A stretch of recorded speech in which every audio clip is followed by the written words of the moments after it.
নমস্কাৰ বন্ধু বান্ধৱীসকল, আমাৰ এই নতুন চেনেলটো ডিজিটেল ভেবেচাম ইউটিউব চেনেলটোলৈ সকলোকে পুনৰবাৰ স্বাগতম জনাইছোঁ। তো বহুত ভাল খবৰ, পুনৰ নতুন পদৰ বিজ্ঞাপন মুকলি হৈছে আজি।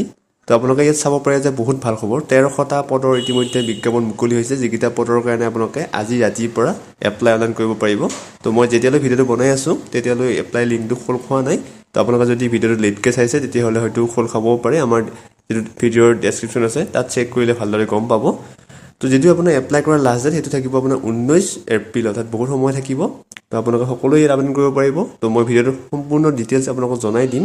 তো আহক আমি আজি ভিডিঅ'টো আৰম্ভ কৰোঁ। ভিডিঅ'টো আৰম্ভ কৰাৰ আগতে তো মই আপোনালোকক এটা কথা ক'বলৈ লৈছোঁ যে মই যেতিয়া ADRE প্ৰথমত প্ৰিপেৰেশ্যন কৰিছিলোঁ তেতিয়া এই তিনিখন কিতাপৰে প্ৰিপেৰেশ্যন কৰিছিলোঁ, যথেষ্ট ভাল কিতাপ আৰু সেই হিচাপে এটা সুফলো পাইছোঁ। তো আপোনালোকে যদি এই তিনিখন কিতাপ কিনিবলৈ যায় তেতিয়াহ'লে প্ৰায় আপোনাৰ 1200মান টকা, তিনিখন মিলি 1200মান টকা খৰচ হ'ব।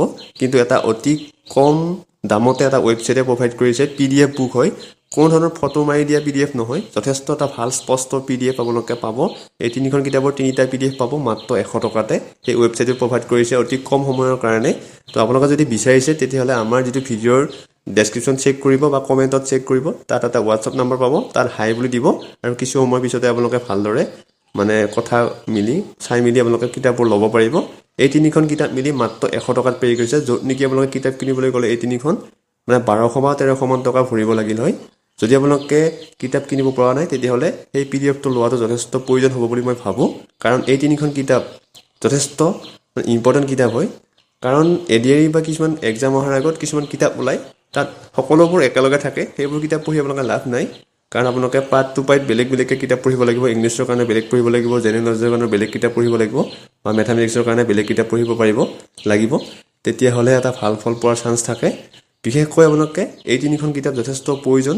তো আপোনালোকে যদি পঢ়িব বিচাৰিছে তেতিয়াহ'লে PDF বুক আপোনালোকে 100 টকাতে পাব। আমাৰ ভিডিঅ'ৰ যিটো ডেছক্ৰিপশ্যন আছে তাত হোৱাটছআপ নম্বৰ এটা দিয়া আছে, হাই বুলি মেছেজ দিব আৰু আপোনালোকে পাই যাব। তো আহক আমি আজি ভিডিঅ'টো আৰম্ভ কৰোঁ।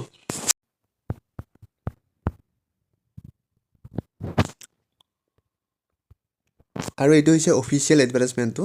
তো ইয়াত আপোনালোকে চাব পাৰে ইম্পৰ্টেণ্ট ডেটসমূহ। তো মই প্ৰথমতে আপোনাক 19 এপ্ৰিল লাষ্ট ডেট বুলি কৈছিলোঁ, কিন্তু 19 এপ্ৰিল লাষ্ট ডেট নহয়। আজি হৈছে 8 মাৰ্চ তাৰিখ, আৰু 8 মাৰ্চ আপোনাৰ 2026 পৰা 19 মাৰ্চলৈ এপ্লাই কৰাৰ লাষ্ট ডেট থাকিব। অৰ্থাৎ 19 এপ্ৰিল নহয়, 19 মাৰ্চতে আপোনালোকে লাষ্ট ডেট থাকিব। এইটো যথেষ্ট কম সময়ৰ ভিতৰতে ইয়াত আবেদন কৰিব পাৰিব, অনলাইন আবেদন। তো মই প্ৰথমতে ভুলবশতঃ 19 এপ্ৰিল বুলি কৈছিলোঁ, তো এইটো আপোনালোকে শুধৰাই ল'ব। ইয়াত আপোনাৰ সম্পূৰ্ণ যিটো ইম্পৰ্টেণ্ট ডেটসমূহ দিয়া আছে, কেতিয়া এক্সামটো হোৱাৰ চান্স থাকে, অনলাইন টেষ্টটো, সেইটো সম্পূৰ্ণ ডিটেইলছ ইয়াত দিয়া আছে। আৰু এই যিটো অফিচিয়েল এডভাৰটাইজমেণ্টটো আহিছে, এইটো আহিছে আপোনাৰ IDBI বেংকৰ ফালৰ পৰা। তো IDBI বেংকৰ ফালৰ পৰা কি বুজাইছে আপোনাৰ জুনিয়ৰ এছিষ্টেণ্ট মেনেজাৰ, অৰ্থাৎ JAM গ্ৰেড O। ইয়াত আপোনালোকে চাব পাৰে যে আমাৰ অসম যিটো গুৱাহাটীৰ কাৰণে ভেকেঞ্চি আছে আপোনাৰ 35, টোটেল ভেকেঞ্চি অসমৰ কাৰণে আছে 35টা। আৰু ইয়াত আপোনাৰ লেংগুৱেজ আছে, এক্সামৰ লেংগুৱেজটো কি আহিব, এছামিজ কিবা এটা লেংগুৱেজত আহিব। তাৰপিছত টোটেল ভেকেঞ্চি 1100। আৰু এটা আছে আপোনাৰ দুটা এডভাৰটাইজমেণ্ট প্ৰকাশ পাইছে, তাত 200টা ভেকেঞ্চি আছে, এইটোত আছে আপোনাৰ 1100টা টোটেল ভেকেঞ্চি। অসমৰ কাৰণে আছে আপোনাৰ 35টা।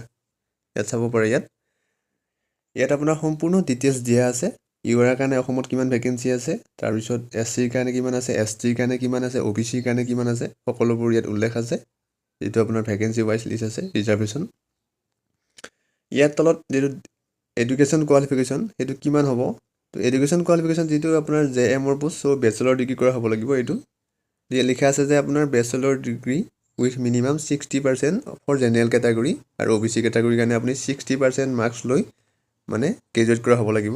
আৰু SC ST PWD কেণ্ডিডেটৰ কাৰণে আপোনাৰ 55% মাৰ্কছ হ'লেও আপুনি এপ্লাই কৰিব পাৰিব। ইয়াত সকলোবোৰ উল্লেখ আছে ভালদৰে। তাৰপিছত যিটো বয়স আপোনাৰ 20ৰ পৰা 25 বছৰৰ ভিতৰত হ'ব লাগিব এজ লিমিটটো। আৰু ইয়াত আপোনাৰ এক্সপিৰিয়েঞ্চ কি লাগিব তলৰ ফালে দিয়া আছে। আৰু যিসকলে নেকি আপোনাৰ বেংকত চাকৰি কৰিম বুলি ভাবি আছে, তো আপোনালোকে এইটো এডভাৰটাইজমেণ্ট ভালদৰে পঢ়ি চাব পাৰিব। IDBI বেংকৰ ফালৰ পৰা যিহেতু এইটো ওলাইছে এডভাৰটাইজমেণ্টটো।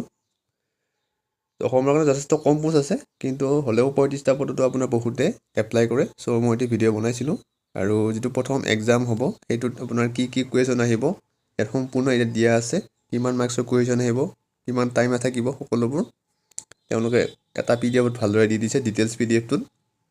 আৰু এই PDFটো আপোনালোকে ভালদৰে চাবলৈ অফিচিয়েল ৱেবছাইট ভিজিট কৰিব পাৰে আপোনালোকে IDBI বেংকৰ ফালৰ পৰা, নাইবা আপোনালোকৰ আমাৰ ভিডিঅ'ৰ ডেছক্ৰিপশ্যন চেক কৰিলেও পাব আমি PDF-টো ভালদৰে দি দিম তো আজি ভিডিঅ'টো এইখিনিয়ে আছিলে তো আপোনালোকে যদি ভিডিঅ'টো ভাল পায় নিশ্চয় শ্বেয়াৰ কৰি দিব লাইক কৰিব ধন্যবাদ